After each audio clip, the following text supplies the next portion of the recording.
Baik, assalamualaikum warahmatullahi wabarakatuh teman-teman semua.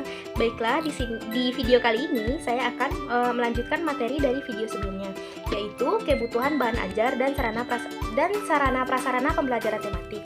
Nah, bahan ajar memiliki peran penting dalam pembelajaran, termasuk dalam pembelajaran tematik. Oleh karena itu,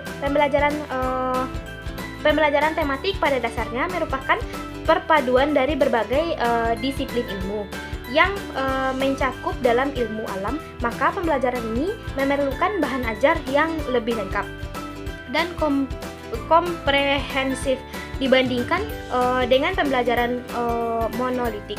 Dalam satu topik pembelajaran diperlukan sejumlah sumber belajar yang sesuai dengan standar kompetensi atau SK, yang merupakan jumlah bidang kajian yang tercakup di dalamnya.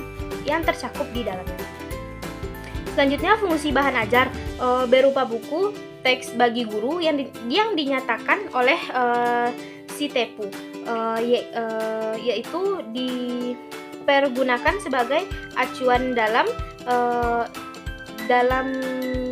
membuat desain pembelajaran, mempersiapkan sumber-sumber belajar lain, mengembangkan bahan belajar yang kontekstual, memberikan tugas, menyusun bahan evaluasi. Nah, bahan ajar yang dikembangkan hendaknya mengaitkan kompetensi inti dan kompetensi dasar sebagai prinsip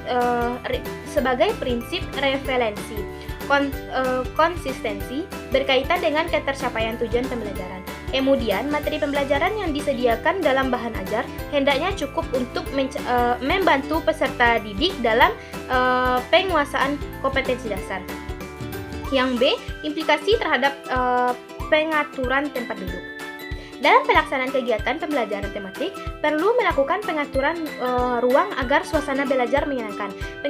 Pengaturan ruangan seperti yang A, ruang perlu ditata disesuaikan dengan tema yang sedang dilaksanakan. Yang B, susunan bangku peserta didik dapat berubah-ubah disesuaikan dengan keperluan pembelajaran yang sedang berlangsung. Yang C, peserta didik tidak selalu duduk di kursi tetap, dapat duduk di sekitar atau karpet. Yang D, kegiatan hendaknya bervariasi dan dapat dilaksanakan baik di dalam kelas maupun di luar kelas. Yang E, dinding kelas dapat dimanfaatkan untuk menjaga hasil karya peserta didik dan dimanfaatkan sebagai sumber belajar. Yang F, alat, sarana, dan sumber belajar hendaknya dikelola sehingga memudahkan peserta didik untuk menggunakan dan menyimpannya kembali. Selanjutnya, implikasi terhadap pemilihan bentuk kegiatan. Agar peserta pembelajaran berjalan dengan efektif dan tidak menjenuhkan, maka perlu dilakukan variasi pembelajaran yang berkaitan dengan gaya mengajar guru, penggunaan alat dan media pembelajaran, dan pola interaksi pembelajaran. Guru perlu juga menggunakan berbagai bentuk kegiatan, misalnya percobaan, permainan peran, tanya jawab, demonstrasi, bercakap-cakap.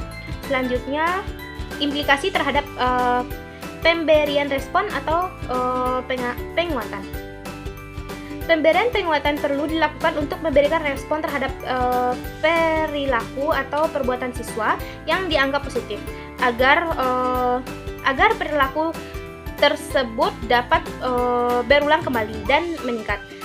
Pemberian penguatan ini dapat dilakukan dalam bentuk verbal dan non-verbal. Penguatan verbal merupakan kata-kata atau kalimat pujian, dukungan, pengakuan, atau dorongan. Bentuk penguatan nonverbal ditunjukkan dengan cara seperti raut wajah atau mimik muka, gerakan atau isyarat, dengan gerak mendekati siswa, sentuhan, kegiatan yang menyenangkan, simbol atau tanda, dan penggunaan dengan benda atau barang. Sarana prasarana sumber belajar dan media. Sarana adalah peralatan yang bergerak dan umum yang dipakai secara berlangsung, misalnya buku, pulpen, papan tulis, komputer, dan lain-lainnya. Sedangkan prasarana adalah alat penunjang proses pembelajaran, misalnya gedung ruangan, dan lain-lainnya. Dalam pembelajaran tematik, diperlukan berbagai sarana dan prasarana pembelajaran yang pada dasarnya relatif sama dengan pembelajaran yang lainnya. Hanya saja dia memiliki kekhasan tersendiri. Selanjutnya itu sumber pembelajaran. Sumber belajar merupakan segala bentuk sumber baik berupa data, orang, maupun benda yang dapat digunakan untuk memberikan fasilitas atau kemudahan belajar bagi siswa maupun guru.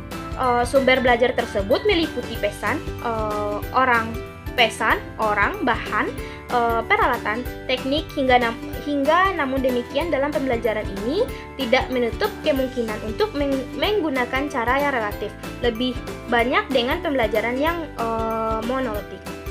Media pembelajaran adalah segala sesuatu yang digunakan untuk menyalurkan pesan dari pengirim kepada penerima agar dapat merangsang pikiran, perasaan, dan perhatian siswa. Dengan menggunakan berbagai media akan membantu peserta didik dalam memahami konsep-konsep yang abstrak. Dan media tersebut dapat digunakan dalam kegiatan belajar sebagai pengganti dari objek-objek yang terlalu berbahaya atau sukar didapat. Objek yang terlalu besar atau terlalu kecil, menggunakan media ini dapat divariasikan ke dalam penggunaan media visual, media audio, dan media audiovisual. Sekian yang dapat saya sampaikan. Semoga bermanfaat ya teman-teman. Dadah, assalamualaikum.